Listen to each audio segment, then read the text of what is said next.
खैबर पख्तूनख्वा में गुज़िश्ता 24 घंटों के दौरान तेज़ बारिशों से हादसात में 12 अफराद जाँ बहक और 14 जख्मी हुए। PDMA के मुताबिक जाँ बहक अफराद में 5 बच्चे और एक खातून भी शामिल है। दूसरी जानिब मुल्क के मुख्तलिफ इलाकों में बारिशों का सिलसिला शुरू हो गया।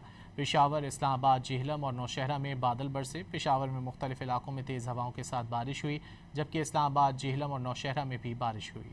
खैबर पख्तूनख्वा में गुज़िश्ता 24 घंटों के दौरान तेज़ बारिशों से हादसात में 12 अफराद जाँ बहक और 14 जख्मी हुए।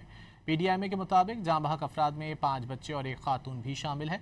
दूसरी जानिब मुल्क के मुख्तलिफ इलाकों में बारिशों का सिलसिला शुरू हो गया। पेशावर, इस्लामाबाद, जेहलम और नौशहरा में बादल बरसे। पेशावर में मुख्तलिफ इलाकों में तेज़ हवाओं के साथ बारिश हुई, जबकि इस्लामाबाद, जेहलम और नौशहरा में भी बारिश हुई।